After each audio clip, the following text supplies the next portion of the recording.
Jemaat Gereja Baptis Indonesia Blambangan yang dikasihi Tuhan, kita bersyukur pada Tuhan Yesus Kristus atas pernyataan-Nya bagi kita pribadi lepas pribadi dan keluarga kita semua.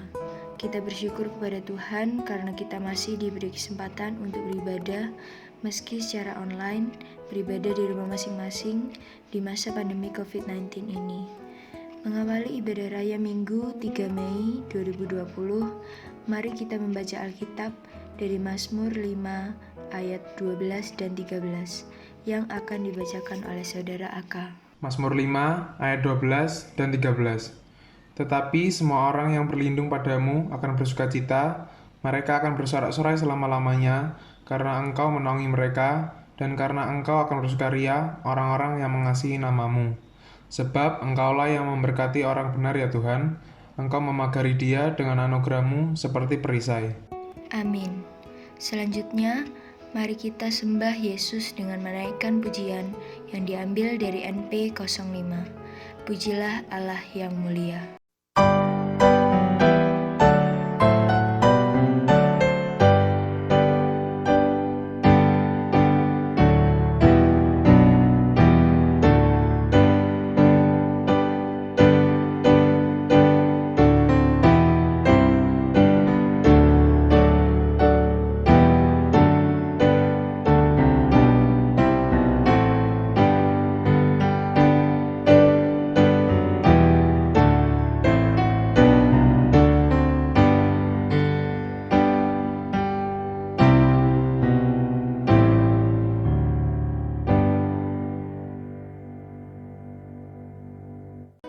Mari kita berdoa minta pimpinan Tuhan dalam ibadah kita. Doa pembukaan akan dipimpin oleh Saudari Elvin. Mari kita bersatu di dalam doa. Tuhan kami Yesus Kristus, kami mau datang ke hadirat-Mu Tuhan. Kami bersyukur untuk kesempatan yang boleh Tuhan berikan pada setiap kami. Kami bersyukur untuk anugerah yang boleh kami rasakan hingga saat ini. Tuhan Yesus, ampuni segala dosa kelemahan hati kami Bapa. Tuhan, saat ini kami mau mempersiapkan hati kami, pikiran kami, untuk boleh masuk ke pelataran Tuhan, untuk bersama beribadah. Tuhan Yesus, walaupun kami pada saat ini masih beribadah secara online, tidak bisa bersekutu bersama dengan saudara-saudara kami seiman, tapi biarlah Tuhan kami terus meminta pertolongan Tuhan. Engkau berkati anak-anak-Mu yang boleh melayani pagi ini, juga jemaat-Mu yang lain yang boleh beribadah di rumah masing-masing. Kami terus berdoa Tuhan, kiranya virus ini boleh hilang sehingga kami pun boleh kembali bersekutu di rumah Tuhan. Kami mau serahkan ya Bapa ibadah ini dari awal, pertengahan hingga akhir. Biarlah Tuhan sendiri yang berkuasa atas setiap kami. Fokuskan kami Bapa dalam ibadah ini. Biarlah Tuhan menolong memberkati. Kami serahkan Bapa doa ini yang jauh daripada sempurna. Biarlah Tuhan sempurnakan. Dalam nama-Mu kami berdoa dan bersyukur. Haleluya. Amin. Amin. Mari Bapak, Ibu, Saudara kita membaca firman Tuhan yang diambil dari Ayub 1 ayat 20 sampai 22. Ayub 1 ayat 20 sampai 22. Maka berdirilah Ayub, lalu mengoyak jubahnya dan mencukur kepalanya, kemudian sujudlah ia dan menyembah. Katanya, dengan telanjang aku keluar dari kandungan ibuku, dengan telanjang juga aku akan kembali ke dalamnya. Tuhan yang memberi, Tuhan yang mengambil, terpujilah nama Tuhan.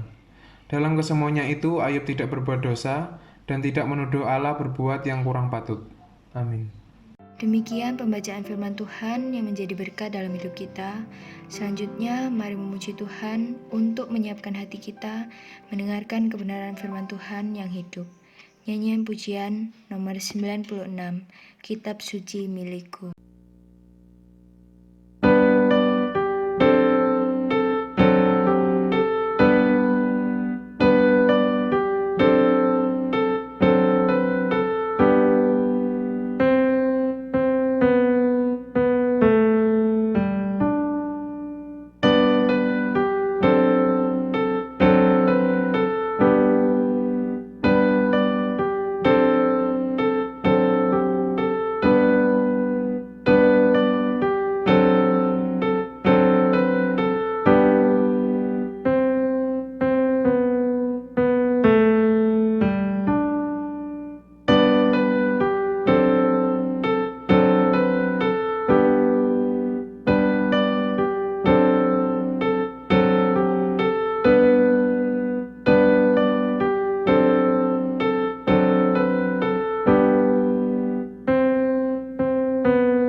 Selamat pagi, selamat beribadah.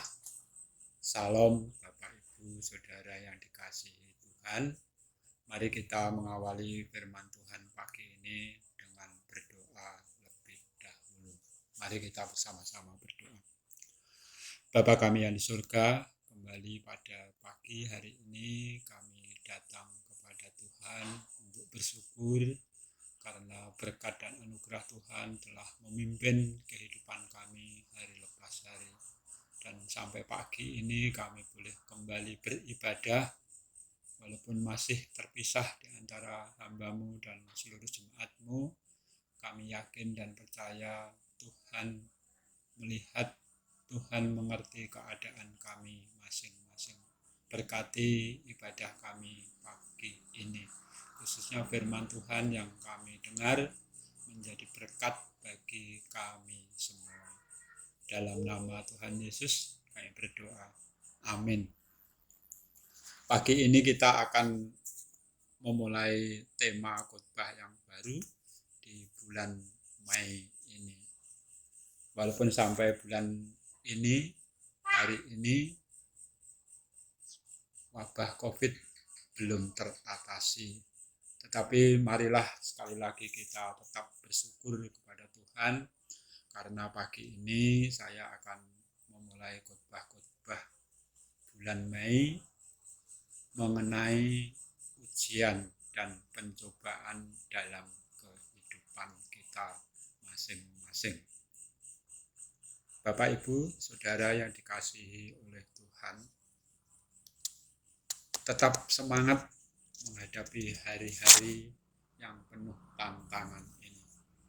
Sebagai tema khotbah pertama saya di bulan Mei ini, kita akan mempelajari kitab Ayub, sekaligus belajar tentang tokoh Ayub, bagaimana ia hidup, bagaimana ia menghadapi pencobaan, bagaimana ia bertahan dalam pencobaan, dan akhirnya bagaimana Ayub diberkati Tuhan luar biasa setelah mengalami pencobaan dan ujian hidup. Seperti kita ketahui bersama, Ayub adalah tokoh yang patut kita teladani dalam hidupnya. Tokoh ini sungguh-sungguh bisa menjadi panutan atau teladan bagaimana ia mampu bertahan dalam ujian atau pencobaan. Bahkan hidupnya berhasil di dalam ujian itu bersama Tuhan. Kita tahu teman-teman terdekat Ayub pun menghina Ayub, bahwa Ayub sesungguhnya orang berdosa. Tetapi Ayub punya pandangan berbeda. Ia tidak bersalah di hadapan Tuhan. Pasti Tuhan akan menolongnya. Kata ujian itu berasal dari arti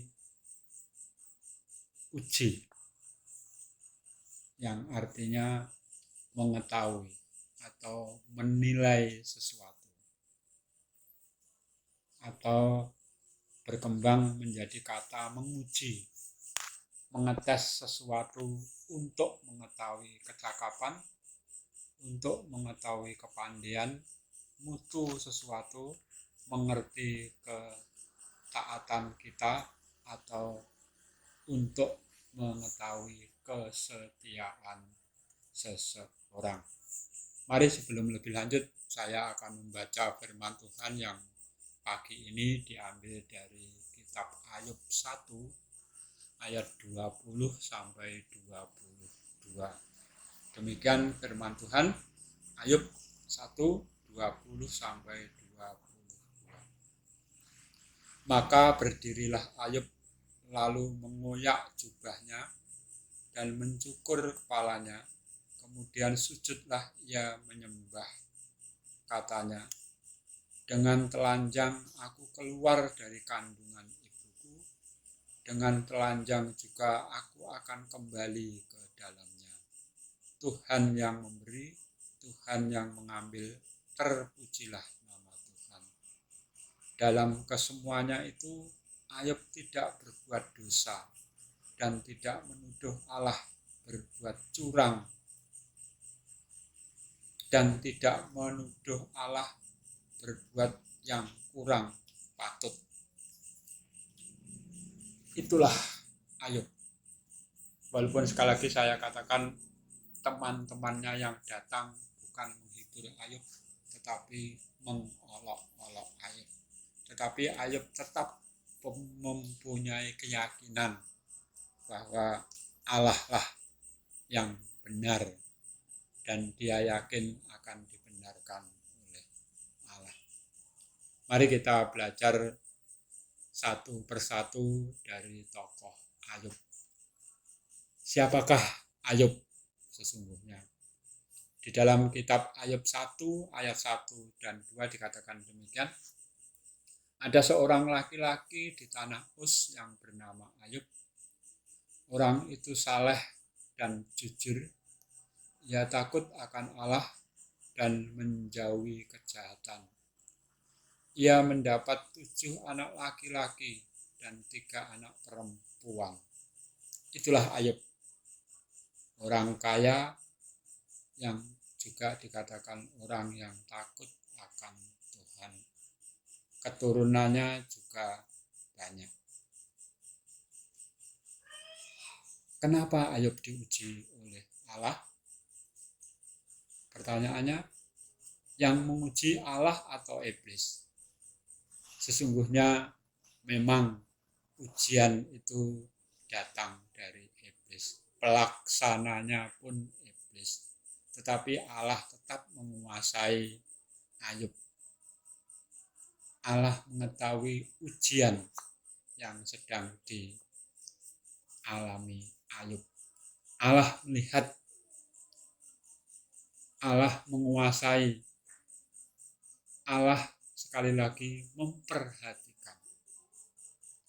Jelas di sini ujian yang dialami Ayub bertujuan untuk mengetahui kualitas iman Ayub, bukan bertujuan menjatuhkan Ayub. Walaupun iblis menuduh Ayub diperlakukan tidak adil, tetapi Allah berkata kepada iblis, silahkan diuji Ayub, tetapi jangan sekali-kali jamah nyawanya. Allah tetap melindungi Ayub. Allah sesungguhnya tetap menjadi pengendali Ayub, bukan iblis. Mengapa Ayub yang kita tahu orang setia, tetapi tetap diuji? Sekali lagi, ujian yang dialami Ayub adalah untuk mengetahui kualitas iman Ayub. Mari Bapak Ibu, Saudara yang dikasihi Allah, kita belajar dari kitab Ayub ini sehingga melalui ayat-ayat yang telah saya baca tadi, kita juga bisa belajar bagaimana Ayub mengalami ujian itu dan menyelesaikannya dengan baik. Dapat dikatakan Ayub dapat lulus dengan baik. Saya sebelumnya akan membaca Mazmur 34 ayat 20. Demikian firman Tuhan. Kemalangan orang benar banyak, tetapi Tuhan melepaskan dia dari semuanya itu. Kitab Mazmur, pemazmur penulisnya Daud berkata bahwa orang benar itu justru banyak kemalangan. Karena apa? Karena memang orang benar itu tidak mau berbuat dosa. Mari kita melihat satu persatu bagaimana Ayub menghadapi ujian dan lulus dengan baik. Ayat 12, ayat 20 saya akan membaca sekali lagi. Maka berdirilah Ayub lalu mengoyak jubahnya dan mencukur kepalanya. Kemudian sujudlah ia dan menyembah. Yang pertama, Ayub kena pencobaan, bersedih ya, tetapi dengan cara tetap ingat Tuhan Allah. Orang zaman dulu itu memang kalau bersedih dengan cara mengoyak jubahnya. Artinya apa yang dipakai itu tidak berguna. Dan Ayub melakukan itu. Tidak hanya sampai di situ. Tetapi Ayub justru setelah mengoyak jubahnya, mencukur kepalanya, sujud dan menyembah Tuhan Allah. Waktu Ayub bersedih, waktu Ayub menderita, ia tidak melupakan Allah. Bersedih, takut, menyesal, marah, itu hal yang manusiawi. Tetapi yang dilakukan Ayub sekali lagi tepat dan benar. Ia menyadari dosa-dosanya. Walaupun ia kaya, tidak kekurangan, dia selalu berkata, Ayub 1 ayat 5 saya membaca demikian. Setiap kali apabila hari-hari pesta telah berlalu, Ayub memanggil mereka dan menguduskan mereka keesokan harinya. Pagi-pagi bangunlah Ayub lalu mempersembahkan korban bakaran sebanyak jumlah mereka sekalian. Sebab pikirnya, mungkin anak-anakku sudah berbuat dosa dan telah mengutuki Allah di dalam hati. Demikianlah dilakukan Ayub senantiasa. Walaupun cerita ini secara langsung Ayub tidak berbuat dosa, tetapi dia menyadari keluarganya, istri, suami, anak-anaknya mungkin berbuat dosa. Ayub menyadari itu. Dan Ayub berkata dalam ayat 5 ini, itu dilakukan setiap pagi. Demikianlah dilakukan Ayub senantiasa. Jadi orang-orang benar, orang-orang yang diberkati Tuhan itu selalu menyadari bahwa ujian atau pencobaan itu ada bukan semata-mata karena dosa. Tetapi sekali lagi mungkin Allah sedang menguji kualitas iman kita. Dengan cara seperti Ayub lakukan, mampu menyadari dosa-dosanya, dosa keluarganya, bahkan mungkin dosa orang-orang terdekatnya. Yang kedua, ayat 21, saya akan membacakan sekali lagi.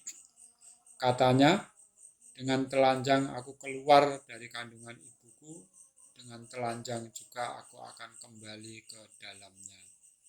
Tuhan yang memberi, Tuhan yang mengambil, terpujilah nama Tuhan. Di dalam penderitaannya, yang kedua ini, Ayub menyadari arti hidupnya, tujuan hidupnya. Ayat 21 dikatakan tadi, sadar bahwa segalanya itu, apa yang dipunyai itu, bahkan hidupnya sendiri, semuanya dari Allah.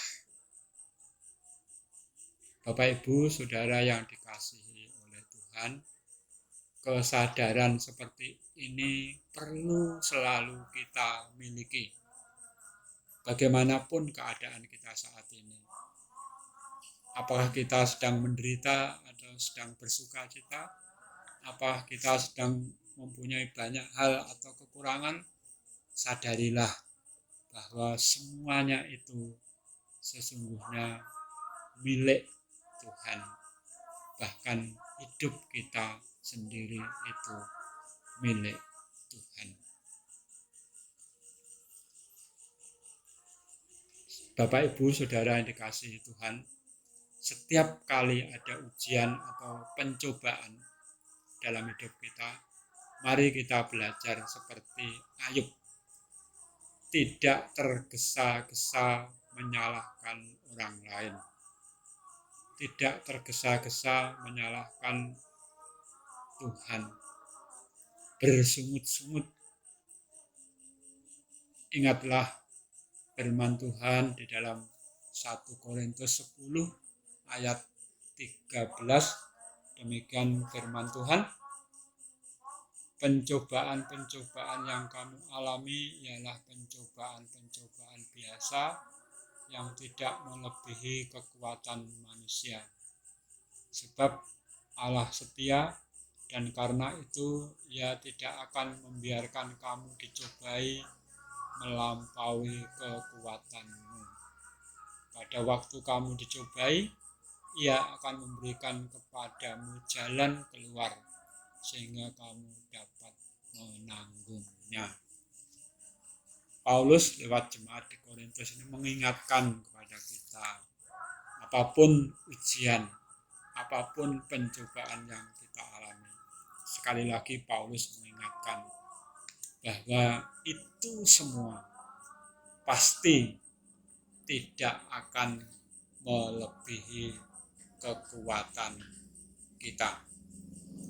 Saya akan membaca juga Ayub 19 ayat 25 sampai 27. Tetapi aku tahu penebusku hidup dan akhirnya ia akan bangkit di atas debu. Juga sudah kulit tubuhku sangat rusak, tanpa dagingku pun aku akan melihat Allah. Yang aku sendiri akan melihat memihak kepadaku. Mataku sendiri menyaksikannya dan bukan orang lain. Hati sanubariku merana karena rindu. Itulah Ayub, bahwa di dalam penderitaannya ia tetap yakin bahwa walaupun dia sedang menderita, Tuhan Allah ada di sekitarnya. Yang ketiga, ayat 22 saya akan membaca. Dalam kesemuanya itu Ayub tidak berbuat dosa dan tidak menuduh Allah berbuat yang kurang patut. Dalam keadaan menderita, biasanya orang selalu berbuat dosa, menyalahkan orang lain, apalagi bahkan menyalahkan Tuhan. Ayub menjadi teladan dalam kehidupan kita.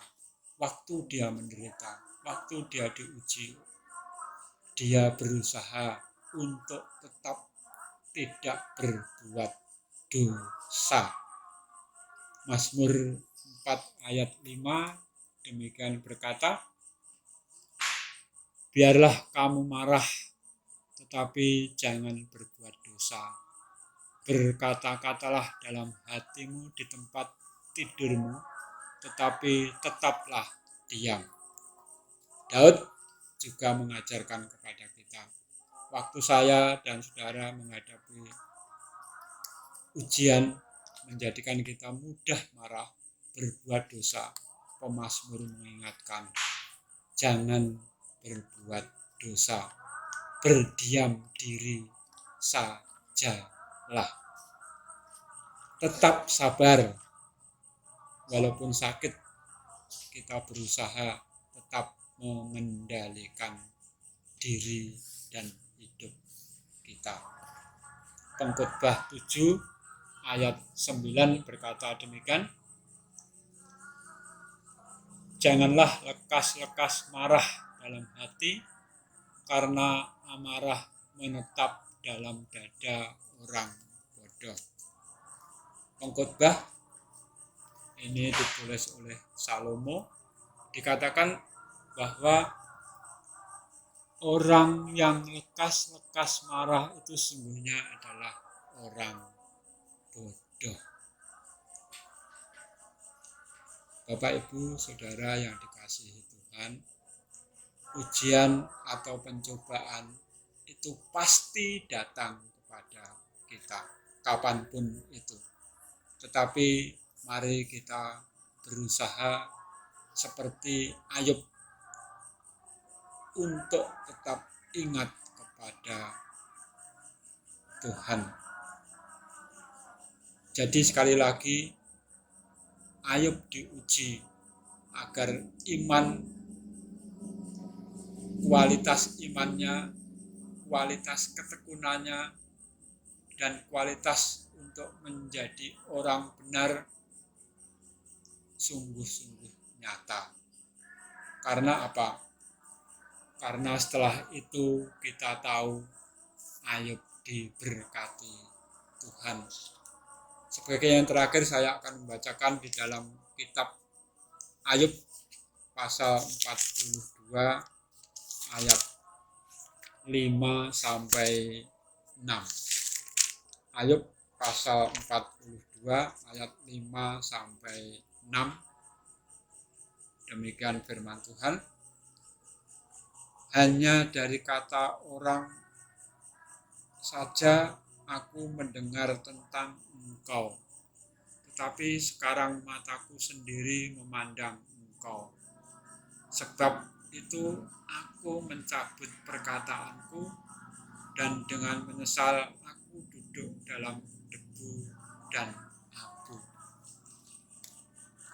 Ayub akhirnya mengetahui bahwa ujian, pencobaan, penderitaan yang ia alami membuat Ayub justru dekat dengan Tuhan.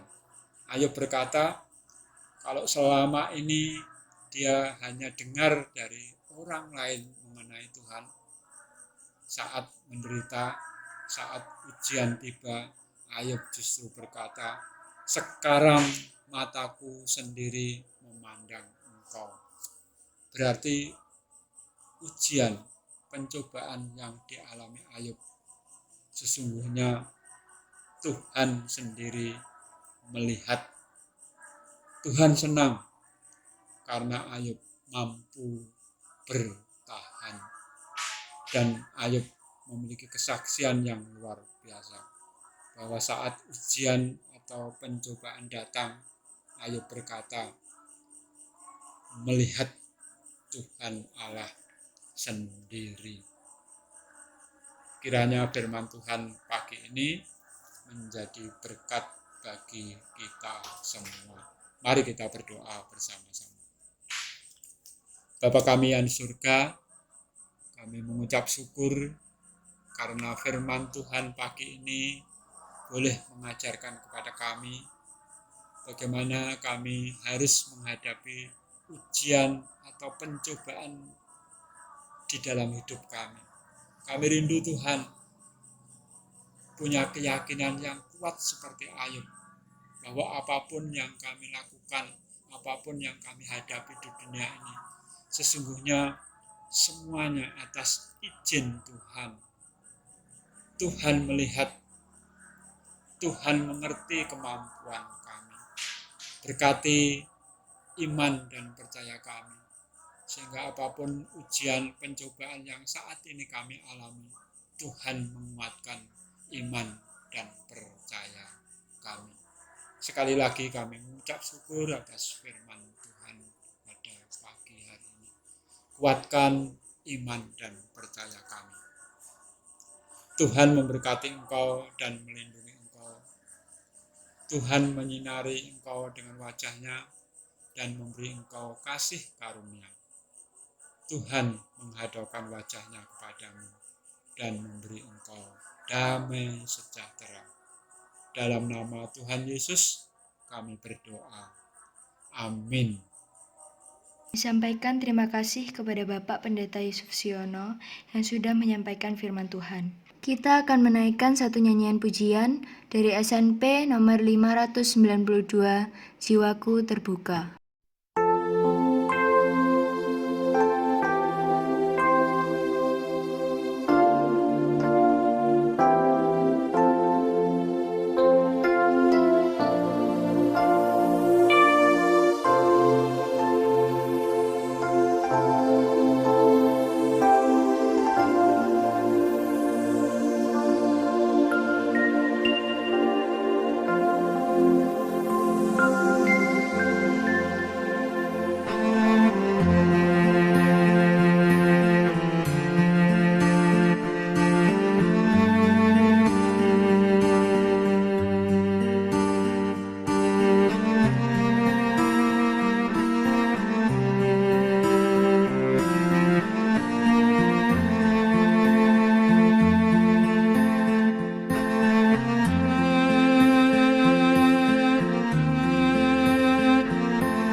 Selanjutnya, mari kita berdoa syafaat.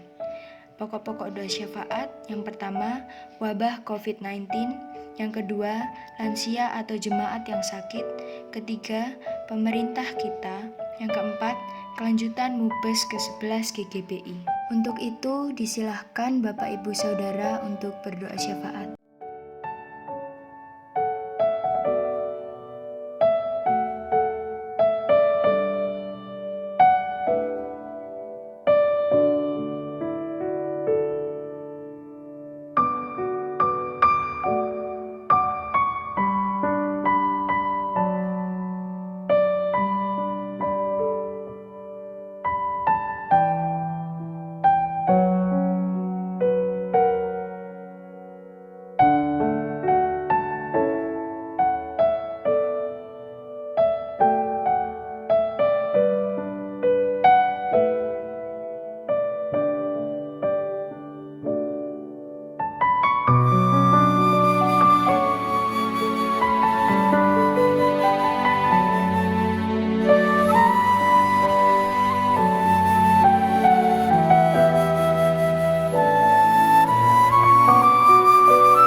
Mari Bapak Ibu Saudara, tiba saatnya kita memberi persembahan dan perpuluhan.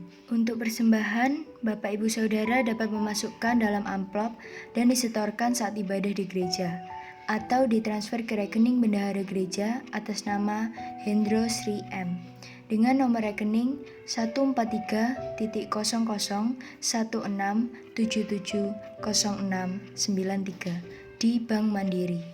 Sebelum kita mengakhiri ibadah pada hari ini, mari kita menaikkan satu pujian dari SNP nomor 720. Ku menang, ku menang.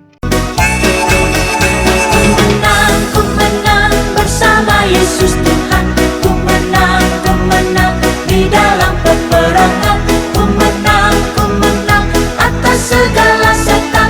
Haleluya, haleluya, ku menang bersama Yesus Tuhan. Ku menang di dalam peperangan. Ku menang atas segala setan. Haleluya, haleluya, ku menang. Haleluya, dia bangkit. Haleluya, dia hidup. Haleluya, dia naik. Roh Kudus turun. Haleluya, dia bangkit. Haleluya, dia hidup. Haleluya, dia naik. Roh Kudus turun.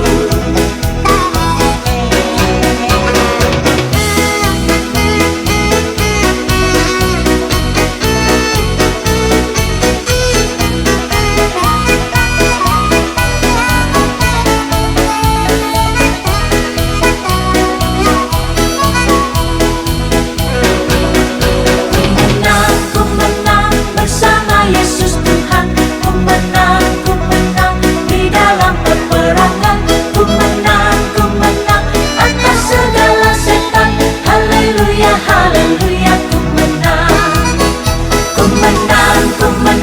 bersama Yesus Tuhan. Ku menang di dalam peperangan. Ku menang atas segala setan. Haleluya, haleluya, ku menang. Haleluya, dia bangkit. Haleluya, dia hidup. Haleluya, dia naik. Roh Kudus turun. Haleluya, dia bangkit. Haleluya, dia hidup. Haleluya, dia naik. Roh Kudus turun. Roh Kudus turun. Roh Kudus turun. Puji Tuhan, ibadah online telah selesai. Terus setia melayani Tuhan, menjadi pelaku firman. Selamat hari Minggu, Tuhan Yesus memberkati.